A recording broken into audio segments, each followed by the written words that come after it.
everyone. Welcome to the Conscious Club podcast. My name is Areege, and this is Garett. Garett, say hi. Hello. um, this is technically season 2 of this podcast, but because season 1 has been wiped from existence, I you can visit on my YouTube channel and like kind of get more context on that. Basically, what I did last December was I privated like pretty much all of my YouTube videos from the past 4 to 5 years, and part of those videos were the Conscious Club podcast videos that Garrett and I did together. So technically, this is the first episode of season 2, but because season 1 doesn't really actually, I think you can still see season 1 through Spotify or something. But anyway, we're back. We're in a new space than we were last time. We're doing it in a different format than last time. The other podcast episode, I'm a bit nervous as well, just because it's something new. I haven't done this in a while. But previously, the podcast episodes that we did them like we set up a camera in physical space, and Garrett and I were sitting with one another. And this time, because I'm planning to have other guests on, just to make it easier, we're just gonna make it a digital setup. So Garrett and I are actually in the same place, same house. Garrett's in the room behind that wall, and then I'm in the room behind Garrett's wall. So we're together, but we just thought it'd be easiest to set it up like this because that way it makes it easier to do these every week too, which is what I want to do. That's what I'm intending to do. I want Garrett to be a co-host for this, but because Garrett has other commitments, which he might talk about in this podcast, he isn't 100% sure if he can prioritize it. So it's kind of like Garrett's a tentative co-host, and I'm going to every week ask him if he's down to host with me. But if he's not, then I'll either do a solo podcast but preferably I'll have another guest on. Yeah. And do you want to say anything, Garrett, before I share my intentions for this phase of this I podcast? I should be able to co-host. It's just that right now I can because I'm starting up, but once it's started, I don't know what's gonna be happening, like how busy I'll be and all that stuff with when this business actually launches. So we'll see. But Yeah, but it's about priorities. It's like if you yeah, yeah. prioritize it, No, then you'll I should always be able. have a I should be able space. to. I should be able to. So we're gonna see. We're gonna see what I happens. think it just depends on how much Garrett enjoys it or not. If you actually enjoy it and you perceive value in it for yourself, then it'll be easier for you to prioritize it. Because I just don't want to make you feel like I'm forcing you to do it. Because honestly, I can run this show myself. I would just have to plan that because I would want to have like a list of guests that I could like organize before every week. Because I do Yeah. want Well, this to be a it's good weekly to upload. get guests anyways. So, but I yeah, know, but we should be able to do it. Let's leave it at that. We should be okay, able to do I it. don't know. It's all up in the air, as is everything else in the world right now. So, my intentions for this podcast are honestly really clear. I have transitioned into like kind of going full force in my spiritual teaching YouTube channel or YouTube videos, where a lot of the concepts are a lot more abstract and less tangible. And that's just the place that I love to be in. I love to be in that realm of like conceptual discussion. But I also know that many people find that sometimes hard to connect to.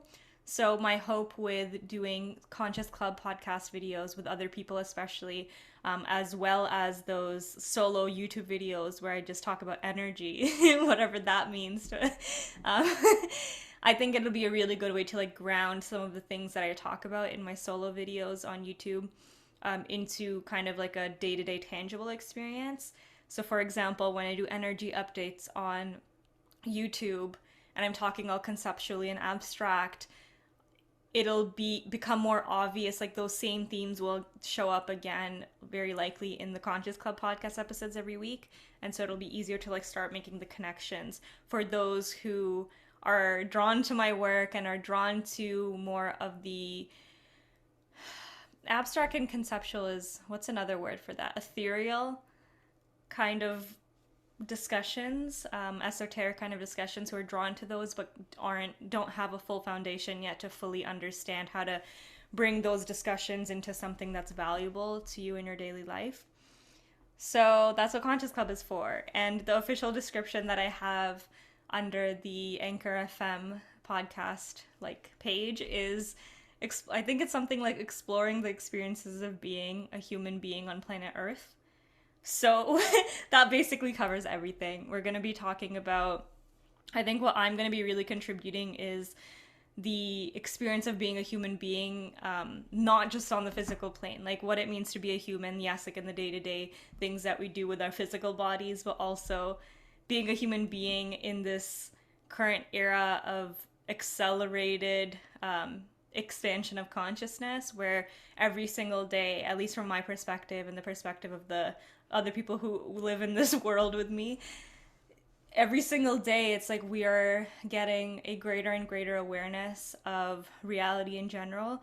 Over the past 2 years especially, like we've really broken out of this box of just or at least I have, and many other people really as well, but we've broken out of this box of just seeing everything from the physical lens, where we're just a body in this physical reality and there's nothing beyond that. I think a lot of us have connected to the non-tangible realms, and so that's where a lot of my interests come in and what I talk about in my solo YouTube videos and everything. So that's kind of like, I feel like, my input to this, and then Garett has his own lens on this. So we'll be talking about the same topics, but Garett comes with a different lens where he's still more grounded into the physical realm. And yeah, do you want to explain what I mean by that in your words? Better to do it by example, but I mean, you're just talking more about spirituality from the, how would you even say it, the macro perspective, and I'm looking at it from the micro perspective. Yeah, I would say is maybe the clearest, most concise way to say it, but it'll become more clear as we do these podcasts how that actually plays out. Yeah, that's a really good way to say it. It's another way is like I kind of come, we'll talk about a topic and I'll come, my perspective is from a more zoomed out lens, and then Garett zooms down back into how what we're talking about manifests in like everyday stuff. And yeah, like I don't know if you could tell, but I'm feeling so much anxiety right now as we film this. I think it's just, I don't know, whenever I start something new, I have these ideas of what I want it to be in my head. And when I'm not like fully comfortable yet in the space, I'm like speaking, but I also have this thought thing running in the back of my head of like that's listening to what I'm saying and seeing if it makes sense. Over time this goes away from me. What you want to say.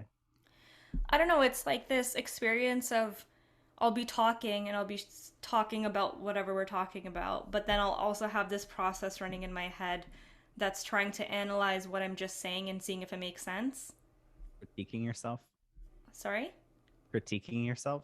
Yeah, it's critiquing myself, or kind of like keeping track of what I'm saying in a way that's not really helpful because it takes away focus from what I'm actually saying. So it just feels like this negative loop. But in the past, like whenever I've started new things and that happens to me, over time, the more that I like show up for them, it begins to dissolve, and eventually I'm just super comfortable in this space. And it's probably going to be the same this time. Yep. Yeah. And another thing is you're going to have to come up with some conversation. Like you're going to have to like hold up this conversation as well, by the way. Like do you know what I mean? Yeah. I feel like I'm in the same boat as you, but for different reasons, because my mind is on all of the different things that I'm doing. Well, right now it's not, but in the past it has been on the different things that I'm doing. Like if I'm working on a hard problem, my mind will sometimes drift into that problem rather than focusing on what's happening now. Right now it's not happening like that, but Yeah. That's a potential thing that sometimes happens to me. Yeah. Yeah. All right. Well, I think a good place to start with this episode is just kind of like setting the foundation and speaking about where each of us are at in whatever way you want to share that. So you could talk about things that you're doing. You could talk about how you've been feeling, like whatever comes up for the prompt, like where are you at right now? Just to give people an idea of kind of where we're, like for those people who had been following the first season of this podcast, it's like what's changed from then. Um, yeah. I can't even remember what were talking about in the last podcast. I think we probably, was it here or was it No. in Toronto? It was In in Toronto, Toronto. It wasn't it? doesn't even matter Yeah. what it So, was. but I think we were moving out last time we had one of these. I don't know. It was Isn't that right? very shortly before we moved. Yeah. Yeah. Yeah. And that's what the move was, essentially what A stopped huge the life rhythm change. of it. And that stopped the podcast. And then we Yeah. had, well, no, we had COVID. We had COVID during that time, didn't we? Yeah. Yeah. Yeah. Yeah. COVID's been around for Yeah, like it's been 2 years now. It's like wow.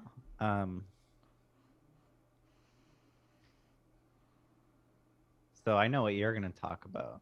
You're going to talk about the vibes of what's moving through the collective consciousness. no, I'm gonna talk about myself.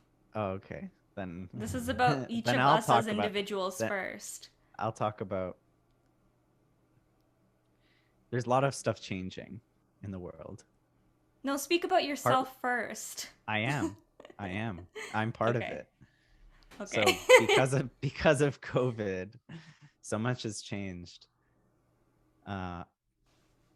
It's given people the time to think about what they're doing and how they want to potentially change how they're living their lives. And that happened with me about a year ago. I left my job, started just doing some random side projects, and then that led to what I'm working on right now, which is trying to start a business in the financial education and analytics space. So most of my time right now is putting a lot of effort into starting that up, and just I'm in the trenches, so to speak, with developing all of the things necessary to get this thing up and running. So that's my general what I'm doing. In terms of how I'm feeling, there's always, I think, anxiousness involved with starting something new, and also with starting something new in a financial sense, because you're making a commitment to basically not making money for some period of time so that you have the potential of making money in the future in the way that you want to make it. So it's trying to balance the concerns of spending money to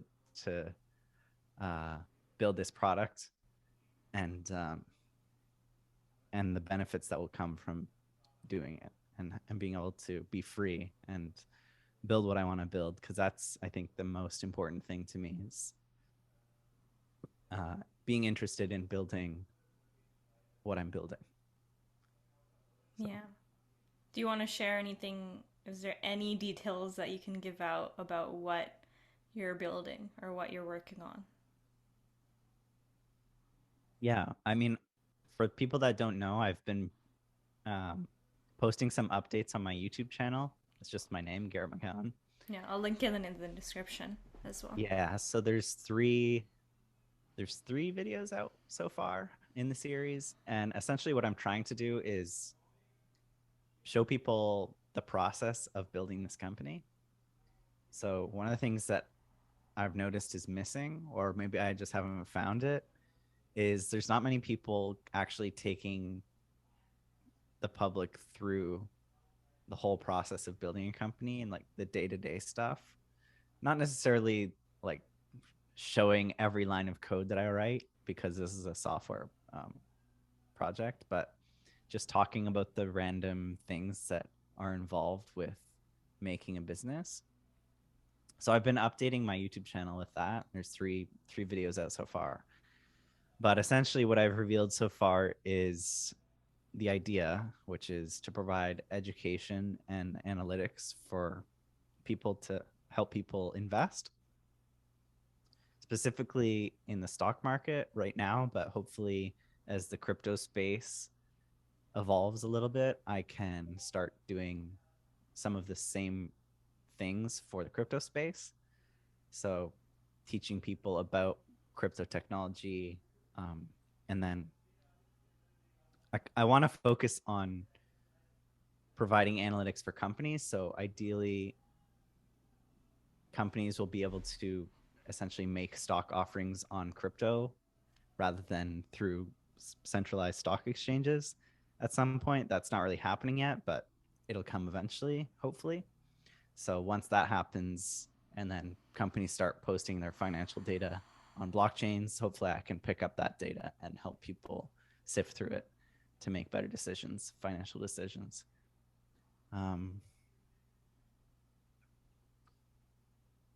Yeah, but I haven't released anything about the design or anything like that, but that'll be coming soon. And Areege is potentially going to be involved in doing some of that stuff. Yeah. Is that everything? I think so. Okay. I'm in more of a empty space than with a very solid visions or very solid path in front of me. I feel like in December, at the end of December, when I privated all of my past YouTube videos, I feel like I detached from my past story in a really, really strong way. And what I mean by that is, I think I was like my sense of self and my sense of my identity, my personality structure, my sense of what I contribute to this world, like how I am of value or of service to this world, was not linked to anything that was inherently within me or of me, but it was linked to something that had happened to me. So all of these things that I used to define myself were attached to an event that happened. That's like an event that happened to me, but it's still an event that was external to me. And so over the past, like, I started the YouTube channel and my online presence in 2017. And since from 2017 to now, I've just been building up this community. But one of the problems was that the people who are coming in, they were coming into the community not because of who I am. I mean, maybe they were a part of that. Like, I can't really fully separate who I am from that event or that experience, but it was more so they were subscribing and joining the community and engaging because of this specific event, rather than because of me. Does that make sense, Garrett? Yeah, well, it was like they I mean, your whole thing is about helping people live better lives and build a connection with themselves and all this stuff, right? But that event was not specifically relating to that. You were just expressing what happened to you, and similar things happened to other people. So you were being followed just because that thing also happened to those other people, or they Yeah. thought it would happen to them. So Yeah. they weren't coming to you for what you're trying to provide the world. They're coming to you to sulk essentially about similar Yeah, and not circumstances. everyone was in that sulking place, but it's just that like what people And there's also nothing wrong with that. committed to being in my space for was not something that's inherent to me.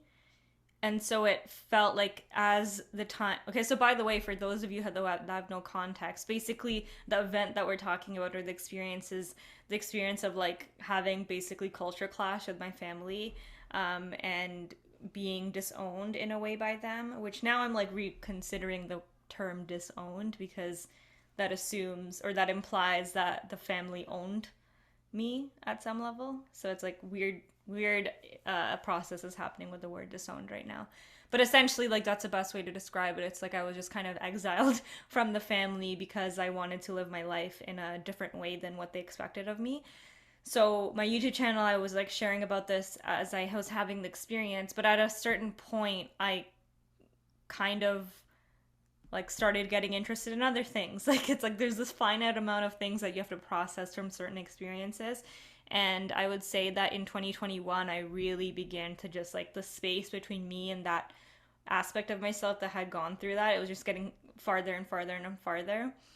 And yet I still felt a pressure when I showed up online to still include that experience in everything that I did, basically, because I was like, I don't want to let these people down who have been following me for this thing. But now I'm like interested in different things. I want to talk about different things. It's still the same thread runs through all of my life experiences.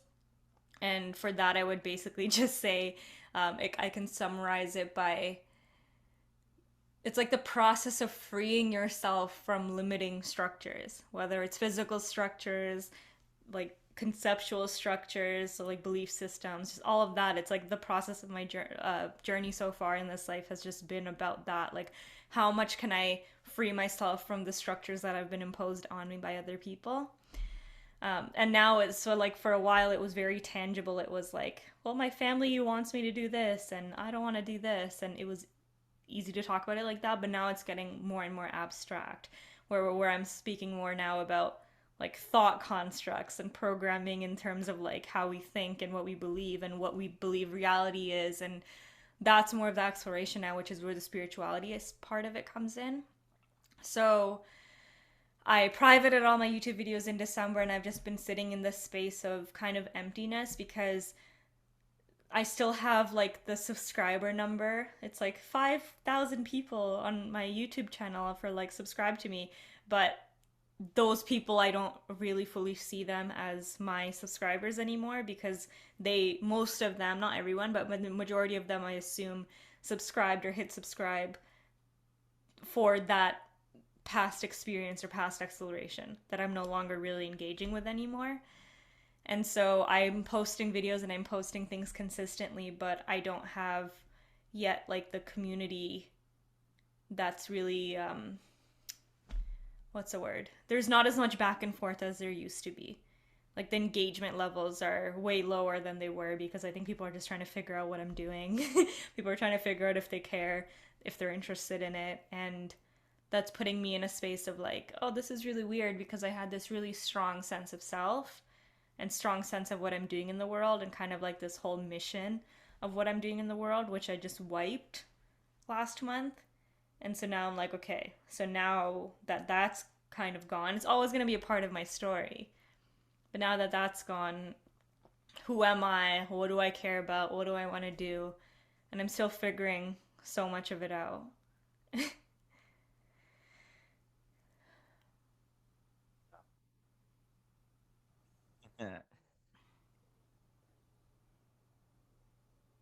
It's hard. It's hard. I mean,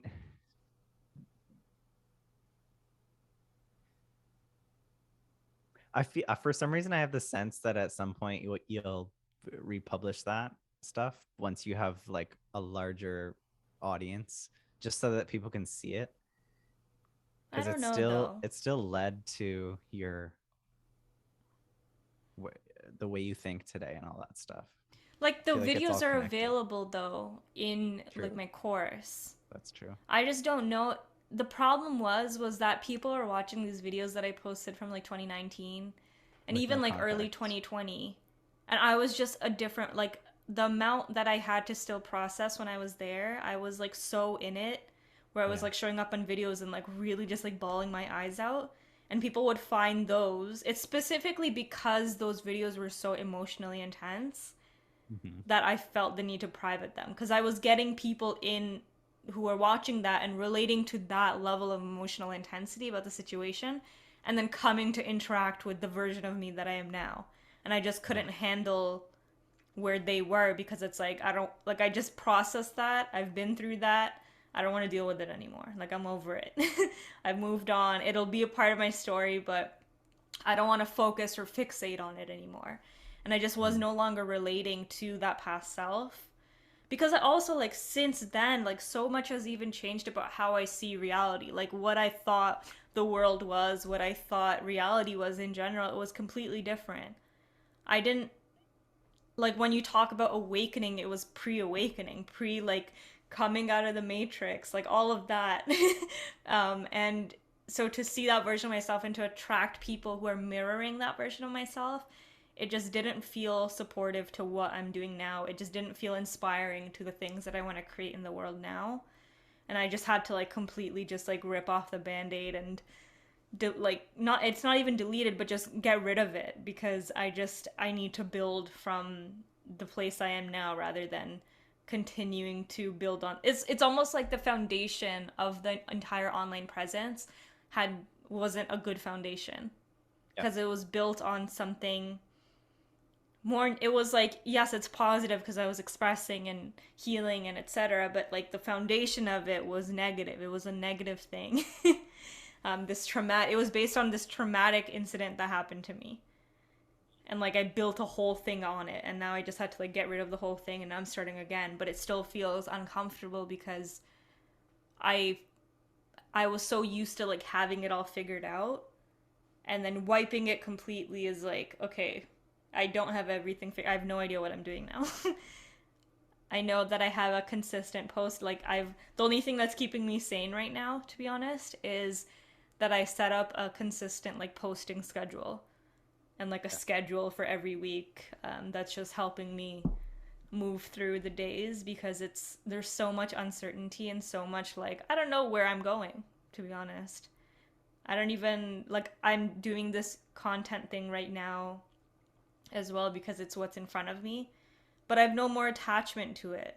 Like, if I was presented an opportunity that was like, and this happened, right? I was presented an opportunity in December which had the potential to, the opportunity didn't go through, but for like a day or two or three, I was seriously considering like wiping off out the whole in like the entirety of my online presence to go in and do something and like work in a job that was different to what I have been doing. Like, I'm at a place where it's like I have no idea what's coming up in front of me, and I'm literally, if an opportunity presents itself to me that feels good to me, I have Yeah. no attachment to this online persona anymore, Yeah. which is a weird place to be, because for Hmm. so long I was like, this is my only path. This is what Yeah. I'm doing forever. And now I'm like, I don't know if I'm doing this forever. I'm doing it for now, because that's all that's there in front of me to do. Like, I don't there's not much else to like kind of work on. Well, there's other things to do, but there's nothing else you'd rather do. Yeah, like you said, I'm going to be working on your design for your platform. And I've been exploring design work again, but it still doesn't feel like, it feels like a drag still. It's like, oh yeah, I could do it, and I'm excited about, like, I feel good when I come up with, like, I don't know, I feel good when I like come up with a design and I'm like, oh my god, that's so cool that I made that. But the process of designing is not fun for me in the same way that I've found fulfillment in other things. Like, my favorite thing to do is speak to people, um, just like really like authentic, vulnerable conversations with other people where I where we go deep, Yeah. and preferably deep into like really existential topics. Um, because that's like what I care about like the most, is like, why are we here? What are we doing? That's like, everything else just feels stupid to me, even though it's not. Like, now I'm also learning how to ground myself, because like being a human on this planet, you have to be also like, you can talk about existential stuff, but it's also like, if you want, you also have to like do Eat. human boring mundane things, right? Yeah. Well, eating is like the best thing ever. I know eating is the best thing ever, but I have such a hard time like cooking. Like, there's so much resistance to cooking. I get so annoyed about it. I'm like, ugh, hate that I have to Hmm. like cook, and like I hate that my body requires, like, I love eating. I love taste and the experience of eating, but I hate that it's like a thing that I have to maintain. It's a weird feeling to have. Do you have any predictions that you can make for what you think 2022 is going to look like for you?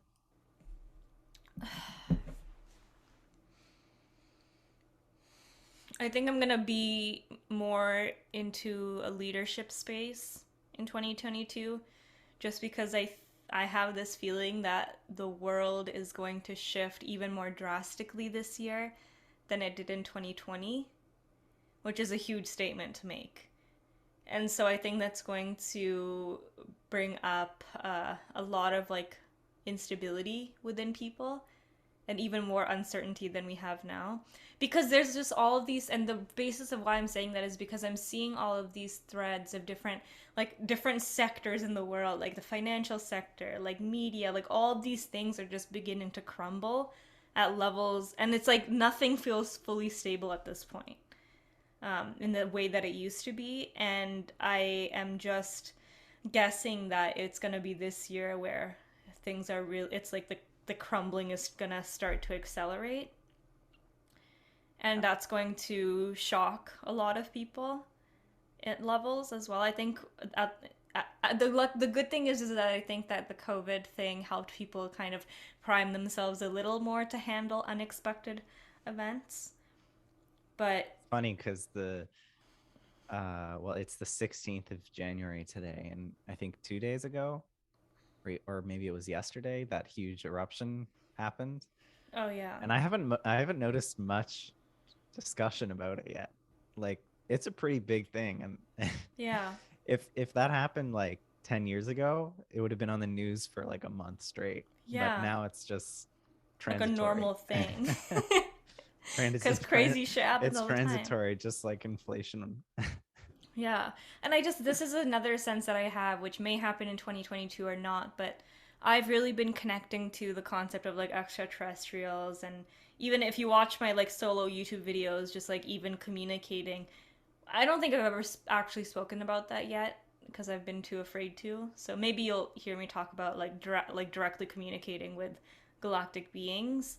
But from like a tangible level, if that becomes a reality in 2022 as well, where all of a sudden it's like the world or like humanity's introduced to this concept that actually there is proof of extraterrestrials and that they have been in contact with like various governments. And I know it's been like conspiracy and all, and there's so much like there's no confirmation about it yet, but if there is confirmation, Pretty crazy. yeah, I like mean, if it's not crazy because I don't think it's possible, but we did have the US government come out with that footage, and they said that they don't know what it is yeah.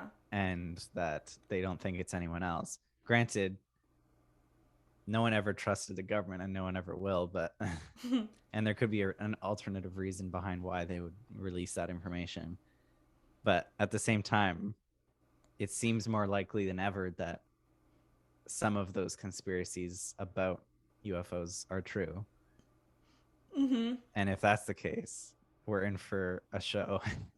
Right. And not only it's just I just been even just whether it's true or not true, like I have my own beliefs about it, everyone has their own beliefs about it based on their personal experiences, but no one can deny the fact that it's like that conversation topic has been gaining more and more momentum as time goes on within the Yeah. collective.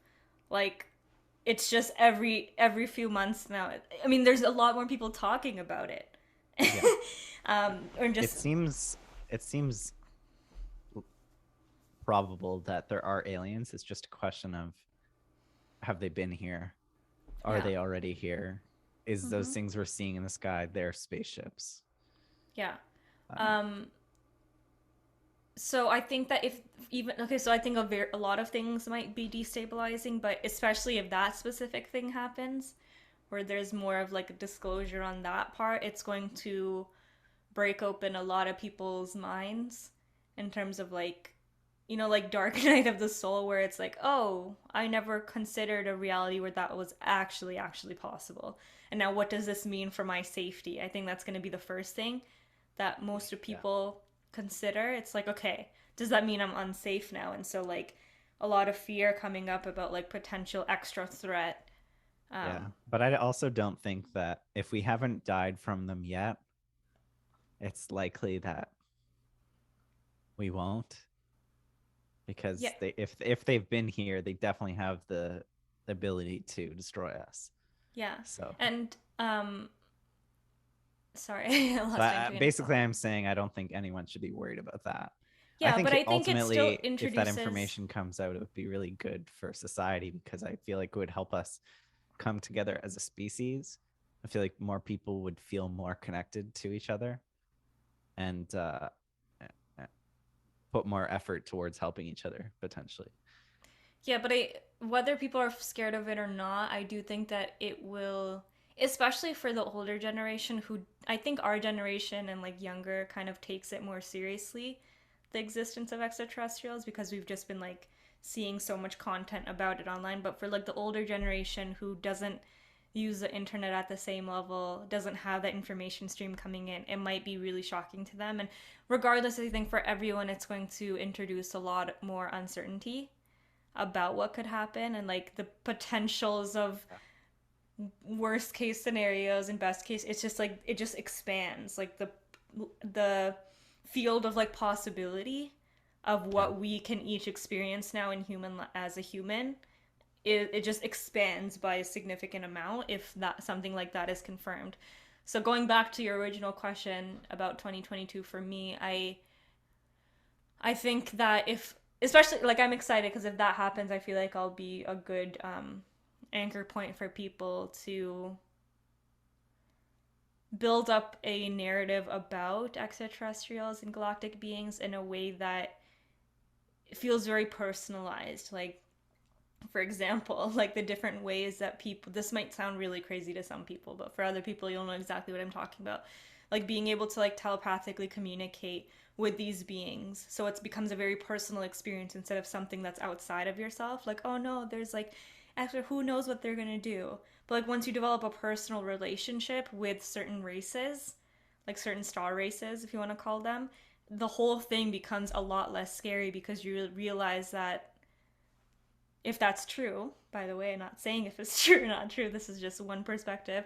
It's like if that's true and you can telepathically communicate with these star races and people have been doing it for years now, decades now, then that means they've already always been here and there is certain systems in place that have kept Earth quarantined from from really extensively intense events when it comes to something on a galactic scale like that.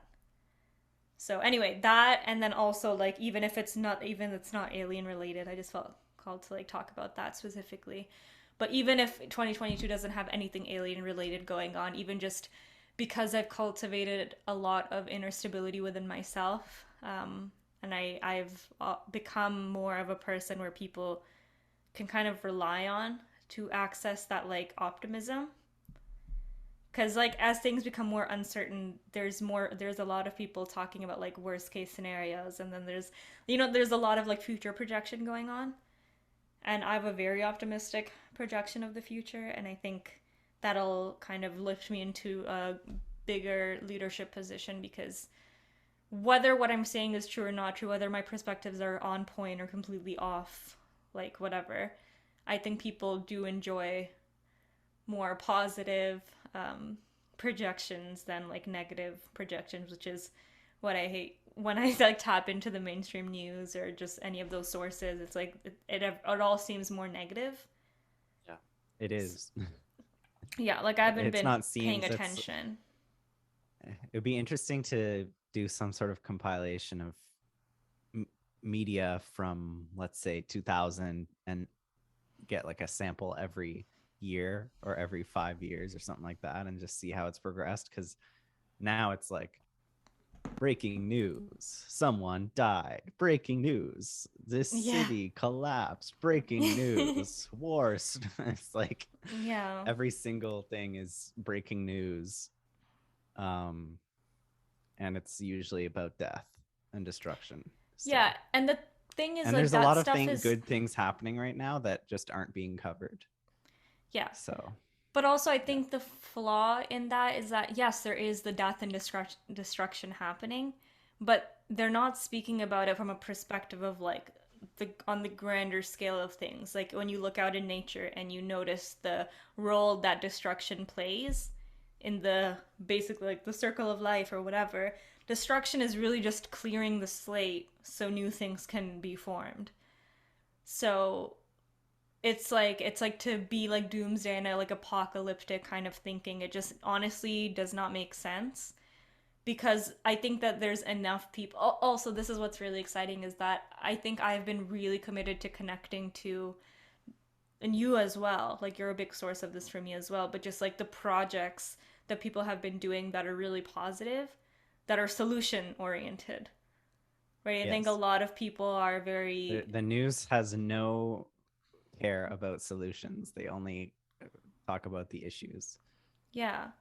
And I think a lot more people like as individuals and like the non-mainstream media, so like different podcasts, YouTube videos, things like that, the people are like beginning to like we're the ones presenting solutions and like linking up to like, oh, did you know, like I did, like for example, the just the one that's coming up into my head right now is that project that we found a few weeks ago, the geodesic dome project. It's like a affordable, more eco-friendly housing structure.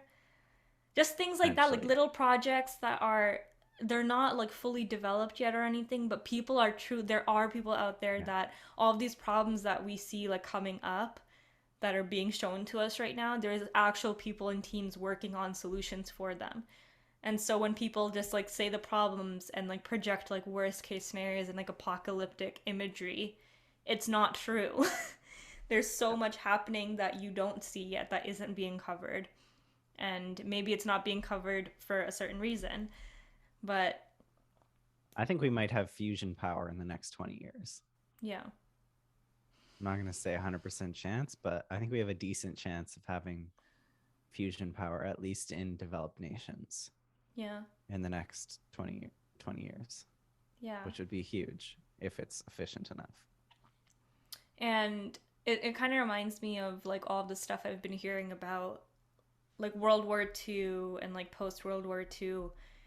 It's like the moments where humanity has gone through more difficult times, that's where our like real creativity really blossoms, because it's like we're forced to create these solutions, and so we create these like the genius that human beings have within themselves. It just has this like space to flourish because there's so much pressure coming in. It's like when you're doing a project or something and you like procrastinate on it forever, and then the deadline's like right there, and all of a sudden you come up with it in like really freaking quick.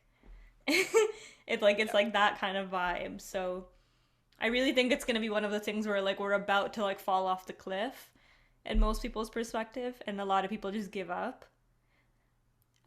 But then there's those people who are like, okay, this is not actually not the time to give up. This is the time to really go like full steam ahead on what the like potential solutions that are there. So I think it's like multiple groups, and I think the media does a really great job at encouraging the giving up part of it. Unintentionally. You don't know.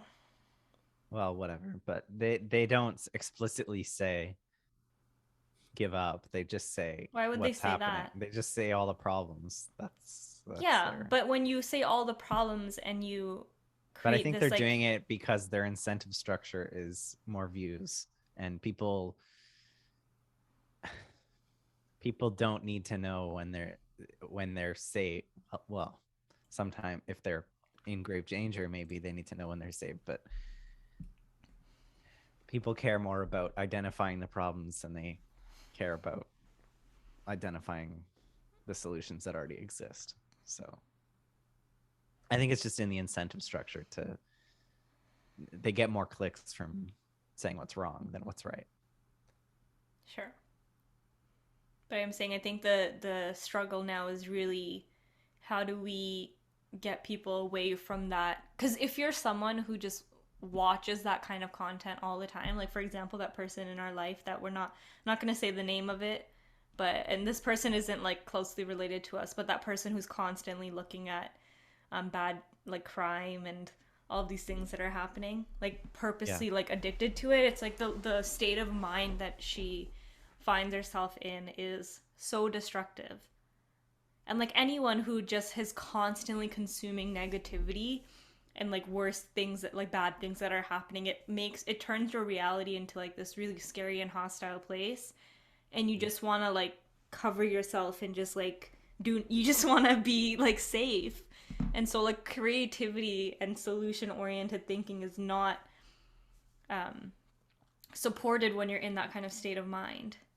And so I think like a big thing for us as well, like I think me and you especially, that's part of our role, like as we make content for other people and even just how we have discussions with people in our life, it's like about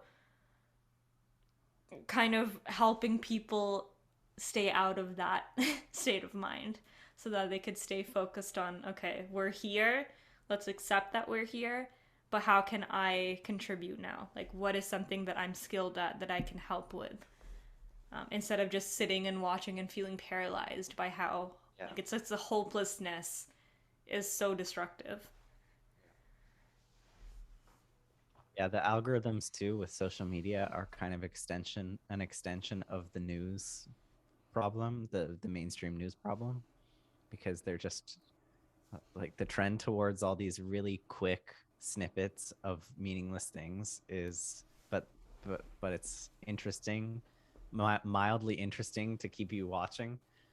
Mm-hmm. Um, and you get bored, you move on to the next one. It's really bad, and it's really easy to. I mean, it's not bad if you can manage it and if you can regulate how much you intake of that stuff, but it's really easy to fall into a place where you're just like sitting on your phone scrolling all day and not like basically taking in all of the problems and not giving yourself the space to think about solutions. Yep. And that's like when I was watching a video about TikTok the other last week, and they described it literally as like psychological warfare because it takes entire populations of people and it just puts them in this like mental space where they're just like mental space of like addiction, but also just stillness, like stillness in a bad way, like just not moving, not doing anything. You're just sitting in one spot and not building on anything because like the content is so short. So you're not really going deep on anything. You're Yeah. just kind of getting information on like a really broad spectrum, which is preventing you from really like learning at a level that you can then create from. And but the good thing is that there's a lot of people who are aware of this, and there's a lot of people who are doing stuff like us where we talk about it, we help other people become aware of it, and we should become an example of what else is possible right now. I feel like it's also maybe true that you get bored of that stuff eventually. Maybe after like 5 years of sitting and scrolling for nonstop, you'll realize at some point, oh my god, what am I doing? I haven't done anything. Um, but yeah, I don't really know. It's hard to say. Yeah. Maybe the content evolves enough that you don't get bored, but it's really hard. It's hard to stay focused and try and actually build something that adds value to the world Yeah. when there's so many distractions. Yeah. And even with those short form content things, like I think with the rise of TikTok and Reels and all of the short form stuff, like there's more people that are now feeling comfortable to create content.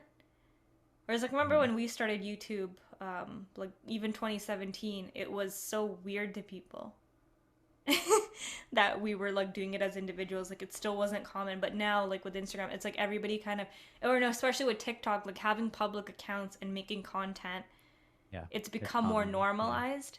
yeah, But even with that, it's like it gives you this, it's like unless you have a greater vision of like what you're actually trying to accomplish, if you're just creating content to create content and be relevant, you're still, it's like you have this illusion that you're doing something and building something, and you might even have followers for it that like prove it to you, but are you really contributing any value to the greater world and like what actually needs to get done in the greater world right now to help us like come back from this place we're in? hmm. Well, yeah, it all ties into what's happening right now with the economy and inflation, and how essentially people are doing less things in the physical world for a bunch of different reasons. Some of the reasons include the stimulus checks that went out because of COVID that let a lot of people quit their jobs in the physical world, and then also just the examples of people making content online and making it online. Uh, it gives the impression that everyone can just be a digital creator, when the reality is that's not possible. Like, we would just starve if that happened. No, The people everyone that are could be a digital creator, but in a it world is where still we have important. tools automating everything else. No, but I'm saying even in the world we are now, it's possible for everyone to be a digital creator and share what they're doing, but Sure, if you're doing other also still things too. essential to have like this is what I'm really focusing on too now. It's like, okay, so I have this digital stuff that I'm doing, but how do I make it more tangible? Right. Um, You need to, at least in the current state of the world where we don't have robots running everything for us, if everyone were to be a digital creator, they would also need to be doing things in the real world. And then the role of their digital creations would be to share mm-hmm. information about the things that they're doing in the real world. Yeah, Um, exactly.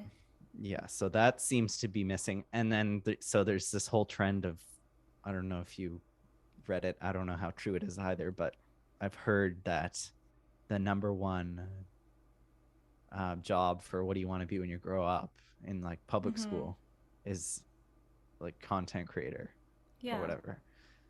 So it's definitely, the world is moving more towards that. And I mean, no one, usually it doesn't happen that uh, you say you want to be something when you're 6 or something, and then you actually end up being that. So we'll see what happens and how that evolves, but it does happen.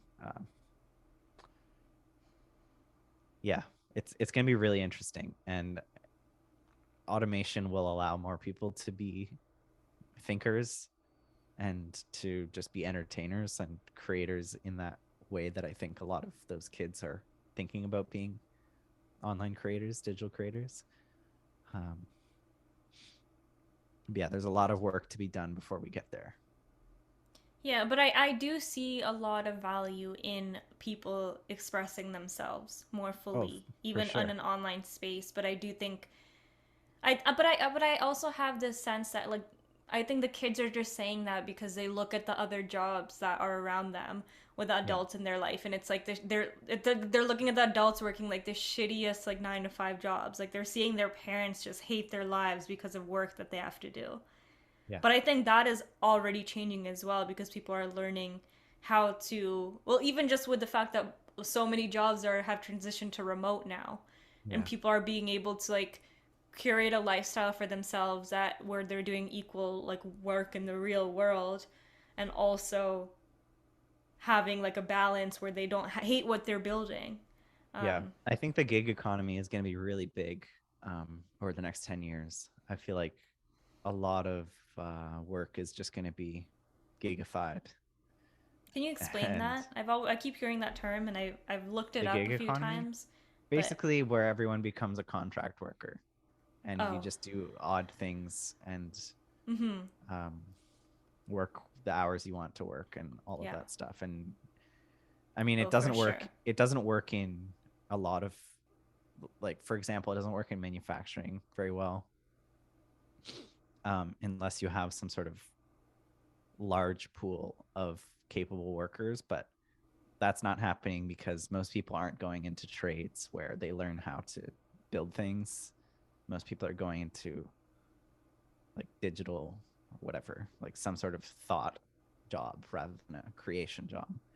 Um, That might change so though. well, Like but if I think that like manufacturing is going to get progressively more automated away. yeah. And then there will always be people that are interested in building physical things, and they'll be the ones building Mm-hmm. prototypes and all of that stuff, and they'll take it to the manufacturers that will be able to automate the whole manufacturing process away, um, and build out their prototypes to mass production. But still, there's lots of work to go towards that. Yeah, I think a big theme is over the next few years is also just or something that will serve humanity in general if they considered this theme is the theme of like needs versus wants. And like as a human being and as like a human population, what do we actually need to survive? Yeah. And if that's being, it's like if there's structures in place that is keeping that stable and the people working in those places are happy, because that's another problem, right? It's like we have all the needs like what people add, this is what you talk about a lot too, right? Like the actual necessities of what we need to survive. So for example, farmers, they're being not being treated very well at all. No. And like the people who aren't providing as much, like they're providing value in like more of the, it's like even if you think of the Maslow's hierarchy of needs, it's like if you're treating the people who are like on the higher needs, which is great, like yeah, everyone should be treated well, but if you're not prioritizing making sure that the people at the like the basic needs level, like the farmers, the people doing construction, like people who are just actually in the real physical world, setting things up so that everyone, like we would be nothing without those people. The people who are up here at the top being so celebrated, they wouldn't be able to even exist. Yeah, Yeah. they wouldn't be The able to exist intellectuals without can't exist without those people doing the grunt work at the exactly. bottom. So hopefully we begin to consider that and make the structures more like in service to those people as well, like the farmers and like just whatever the basic needs are, and then and then like kind of expand out and be like, okay, so now that that's Yeah.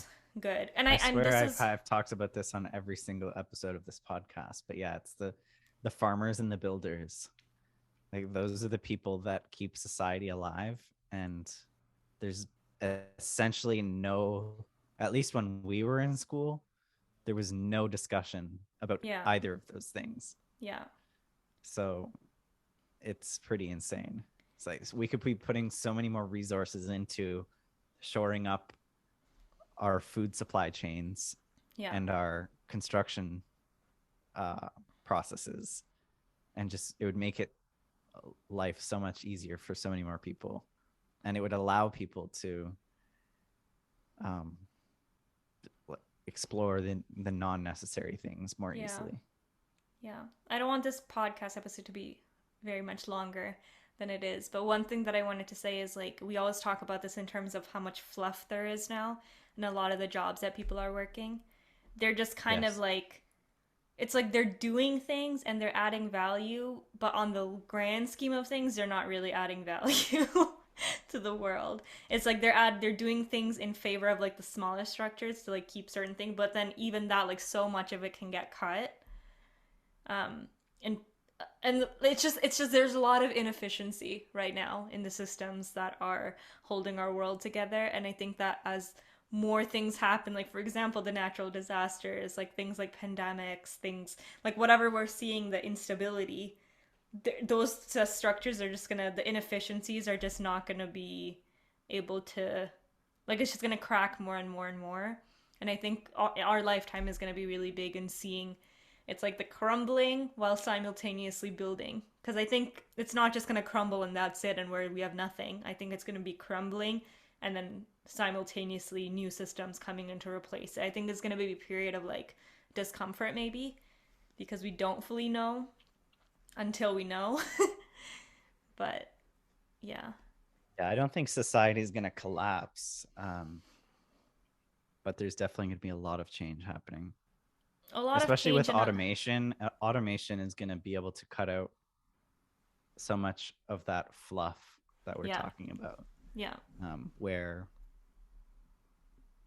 the job is maybe necessary. Well, I mean, the real fluff is the jobs that aren't necessary, where you could get fired and the business continues to operate and produce the same output that it was producing before. But and then there's jobs that are necessary but also easily automatable, and that's going to get cut out. And crypto is kind of one of those things that, like, anything that has a middleman is at risk now. But a lot of people's entire livelihoods and lifestyles are basically, it's like as most these things get cut out. Jobs. Yeah, that's what I was gonna say. Yeah. And so there might be a lot of people being like really just there's a lot of grief of loss, but it's a necessary, like if you really look at it, it sucks for those people who might be experiencing that kind of stuff. And it might, like, it'll affect all of us at some level, right? Because we also benefit from the fluff. Oh yeah. I mean, even me, like as a programmer, I'm not safe from this at all. Like my Yeah. job can get automated away. I've already seen machine learning algorithms writing code. Yeah. So it's like soon my job might be a lot easier for smaller teams to do, essentially. I mean, I'm kind of building my own product, so I wouldn't be firing myself right now, but but I think that development teams might be getting smaller um, because of all the tools that are being built to help make uh, digital creations more efficient. So Yeah. like all like Squarespace, all of these, that's just in the example of building websites for people. Like all these website builders, right? That's cutting out a huge Yeah. amount of jobs in computer science Yeah. because people can just build their own websites, Yeah. especially when the younger, like right now, there's people using those website builders in order to build websites for the older generation that doesn't know how to Yeah. build a That's website, even with a exact. Yeah. website builder. But then once you get all the kids that are in public school now in their 20s, they're not going to Yeah. need anyone to build their website on a website builder. They'll be able to build it themselves. So Yeah. all those jobs that are doing that now, like doing that middleman work, they're going to get cut out. Yeah. And one thing that I want to Not say, all of them, like, but the vast majority of them. yeah. And I think the only real, like, if you're an individual listening to this right now and you're like, oh shit, like, my job's one of those ones that are going to be cut out, probably within my lifetime, I think the best kind of like, the best thing you can do is really start exploring, like in terms of hobbies. Like, what are you genuinely interested in? And kind of like getting interested in certain areas of development rather than like, how do I explain this? So like instead of identifying yourself like I'm a developer, being like it's like I know how to develop, but what I want to like expand this field of human like the human world for. So for example, how do I explain this better? So for me, it's like I really, really care about wellness, like human wellness and people's mental health and how people are feeling. Like I really care about improving the ways, like creating systems and structures so that people can feel better in their daily lives, so that as they do all the other things that they want to do, they actually do it from a more uplifted space. So it's like I would identify with that rather than being like identified with how I accomplish my contribution. So instead of being like I'm now attached completely to this like coaching role and it's like I'm a coach and that's all I do. Instead of like focusing on that part of me, focus on what like why am I coaching? Why do I like for example if I'm a developer, why do I like developing? What's underneath that task that motivates me, and then that way it's like that field that you're interested in is it's never going to be cut out, but you'll be able to when you detach from like the how of it, you begin to like create new innovative ways to be like to make contributions that still make you feel fulfilled and still make you feel useful and valuable, but you're not attached to the specific roles and ways of doing it.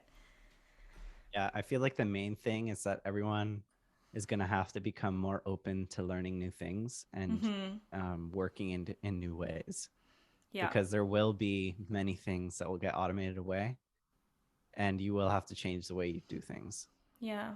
It's not going to be like our parents' generation where they could choose one way of doing things and it would last them their whole career.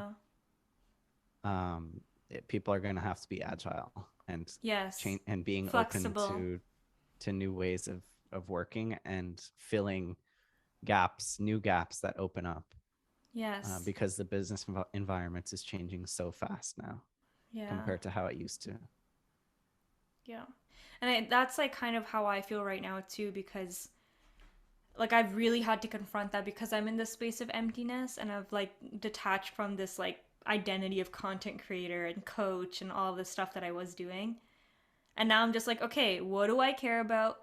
and what are the openings available to me. Like, I will, at this point, this is what I was saying, like, I'm not attached to being a content creator or making, it's like, if an opportunity comes to me where I can be of service to something that I care about, I will take that opportunity. It doesn't matter if I'm doing something completely different, you know? Yeah. Like for example, right now, one of the things is like, I am seriously, the job that was presented to me in December that didn't go through, it was basically a virtual assistant role. And if I had gone through with that and if it worked out, I would basically go private on all of my public persona to be a virtual assistant for this person. And that seemed so difficult for my ego to handle. Because like, it's like, if you think about hierarchies, it's like, well, I like was here and I was a leader and a whatever, like I had my own business and I'm going to just be a virtual assistant. But it wasn't about that for me. It was more about like, I really care about what this person is doing in the world. And if being a virtual assistant is an opportunity that's presented to me where I can like begin to be part of that world and help this person like do the projects, like I'm willing to be in that role. It doesn't matter to me what I'm doing as long as I can see myself contributing in a valuable way to what I care about. Yeah. Yeah, for sure. Yeah. What's that saying? It's like, if you're a hammer, everything looks like a nail. You don't want to know. be a hammer. You want to be water or something. Yeah, water. It's kind of just like, because as well, like you're, at least in my experience, it's like we don't really have like super intense control over what happens to us in our lives. And we have to be like water because the universe will present us with certain things and we have to learn how to adapt to it. And the best way to adapt to it is to just first of all realize like, or just accept the fact that you're going to have to be constantly adapting in your life and not fixated on one identity or one way of doing things, like we said. Yeah. Being like water and just flow.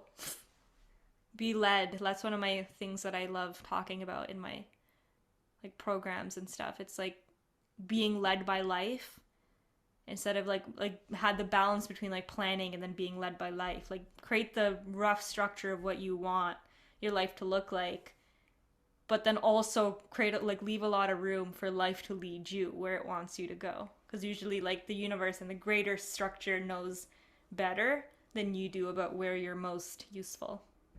And also what you most need to learn as a human. Because that's what I also believe, is that our human lives are literally just for us to learn different lessons about reality and existence. Yeah, it's getting really dark. Yeah, it is really dark. I can't even see the door anymore. Yeah. Do you have any last words before we end today? No, I don't think so. Just if you're interested in following along the creation of this business and you are thinking about investing but don't know how to invest, follow me on my YouTube channel and you'll know when the site goes live. Yeah. And if you are interested in self-mastery work and some of the esoteric ascension teachings, then look at all of the links in the description for my work. I do one-on-one staff. I have something that I call a mystery school now called the Alchemy of Liberation that you can enroll in as well. So yeah, there's so many options, so many fun things, so many invitations for you to dive deeper with us. So yeah. Thank you so much for watching. I hope you enjoyed this. Comment below any insights that you have. If you'd like to add anything to the discussion, we'll definitely respond to you. Yeah. Unless you comment like 10 years from or 5 years from now, then we may not respond to your comment on this video, but you know what I mean. Love you. Say bye, Garett. Bye, Garett.